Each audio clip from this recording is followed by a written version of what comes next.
Well, you were locked up with Drakeo the Ruler. Yeah. I remember TK, his manager, wanted me to interview him while he was still locked up and fighting his murder case. And I'm like, I'm not doing this interview. This is all going to be part of his case. But as soon as he gets out, I got him. He gets out, I got him. Yeah. You know, he did the interview, talked about the whole situation, everything else like that. And you started to see him really glow up. For sure. You know what I'm saying? Like, even, I remember I asked Wack100 recently in our last interview about who had more influence on LA rap at the time. Was it Draco or YG? And he said, you know, I said YG in the beginning, but I had to double back and realize that I made a mistake. Actually, it was Draco. Draco was really the sound of the next generation of rappers in LA. For sure. Worldwide, YG hands down Of course. gets that.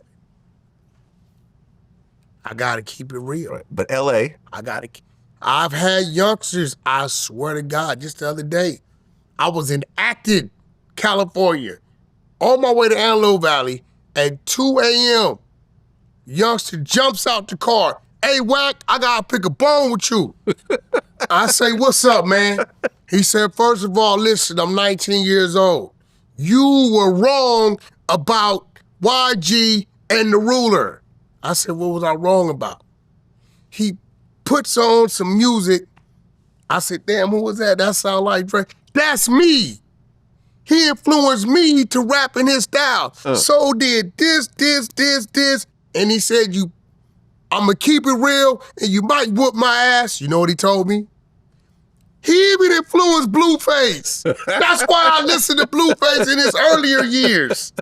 And I sat back and I said, you know what? This is like the 15th youngster. They've been spotting me at the light. right. You were wrong. I fuck with YG, but you were wrong. Draco influence. So I think it's more rappers that's around LA Yeah. that was influenced by Draco's style of rap. Locally, in the last, it looks like 5 to 8 years or so, right? It looks like old Draco's been a hell of an influence. How long did it take him to double down on that? Not sure. Because by the time I talked to him, he had already kind of went back and said, yeah, but my bad. Because, like, for certain people, you got to think Draco was underground, too. Yeah, absolutely. So you don't know the Draco effect if you're not paying attention Exactly. to Yeah, it. YG was more mainstream. Yeah. I get it. Yeah, but, like, Draco definitely was way more influential because it's, like, not too many. A lot of people redid the YG sound, why YG was like, because he has that mustard sound, that ratchet sound. A lot of people did do the YG, but Draco was lyrical and that lazy flow, that new LA, you know what I mean, low octave that's going on. Mm-hmm. He's definitely a star, and everybody's rapping like him. Oh, yeah. Even Drake jumped on a song with him. Exactly. But I'm talking about like now. Yeah. That's the sound. That's like the LA rap sound now, but it's like Draco influence. Yeah, he definitely had a bigger. So Draco's really starting to level up, starting to make real money, doing shows. He drops the song Inglewood. When you heard that song, what did you think? I be forgetting that Draco ain't no gang member. So when I heard it the first time, I'm like, oh shit, he up the skull. You know what I mean? Like, we make drill diss songs like between hoods all the time. He just popular, so this one got more. But then I'm like, oh, bro ain't from no hood. He just went against the whole city. Yeah, I mean, Inglewood is Inglewood, man. I spent a lot of time in Inglewood. Yeah. I would not diss a whole city, especially Inglewood. Yeah, I ain't dissing the whole city. I mean, we don't get along with the whole city of Inglewood. It's just like two crip hoods that we get along. So, I mean, to me, I really be dissing the whole city, but like with no backing and all that, like no background of why you saying this, all right, they had they little, they shootouts and all that, but at the end of the day, you was a non-affiliate and you could have kept that. Like, hey, yeah, shit happened, but, you know what I mean? Like, it ain't fuck Inglewood. It's just, you know what I mean? That nigga thought he was trying something to a non-affiliate and end up getting his issue. So, you know what I mean? Well, yeah, because then a concert happened. Yeah. And he was there backstage, and he got rushed, and he got stabbed to death. And to this day, it's a cold case. Yeah. Shout out to the streets for not telling. That's a one up for the streets. You know what I mean? And I ain't saying it like Draco mom know I love her. Just gave her the biggest hug last time I seen her. But yeah, I mean, he a part of the streets. I don't think he wanted his killer to be found either. You get what I'm saying? But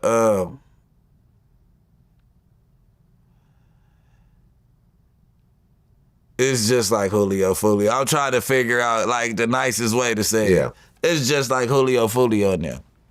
You keep barking up the tree, what the fuck you expect? Like, if you keep on beating at this same door, one day somebody gonna open it. And if you knock it too loud, they gonna open it with aggression. Yeah, I didn't like that he did that song. The Inglewood song is like, come on, cuz, like, all right, cool. And it's just like Young and Ace and all them, like, y'all gonna keep in the end, even the Chicago wave, like, y'all gonna keep dissing the dead. I just feel like for every action, it's a reaction anyway. And what you put into the universe, that's what you get out the universe. So it's just like, if you gonna keep on dissing the dead and be obsessed with the dead, why don't you go up there and go ahead and kick it with them? That's how I feel like Lady Karma coming. Or if you're going to do it, don't live in the area of the people you're talking about. You're right. You know, if Draco made Inglewood while he was living in Atlanta, yeah, I don't think anything would have happened. Yeah, he definitely was living over there. You know, if Fulio, you know, had moved, you know, me and Fulio talked before he died. Because I'd interviewed him. We're supposed to do another one, and then something happened where he couldn't make it, but he called me up really apologetic and said, yo, my bad, bro. You know, I'm not like this. Yeah. I respect what you do. And I was like, now I was telling him, I'm like, yo, like, you know, Fulio, I was like, you're bigger than all these guys that you're talking about. You know what I'm saying? I'm not talking about Young and Ace. I'm talking about all the other little dudes. Yeah, he's all the talking people about, that he keep dissing in his all songs. these guys, you know, because ultimately one of the guys who's charged with his murder, his brother got killed by one of Fulio's guys. Yeah, kid. And Fulio made a song about it. Yeah. And then one of those guys made a video pissing on the grave, and it's ugly. For sure. Was it Bibby's brother or something like? Or no, I think it was somebody else. I'm not sure. I don't want to put out the wrong name, but yeah, like, me neither. You know, and then you go have a party a few hours from where all of them live. And you got the murderer with you. You got the murderer with you, then the girl who told everyone else she's at the party. Exactly. It's sad, man.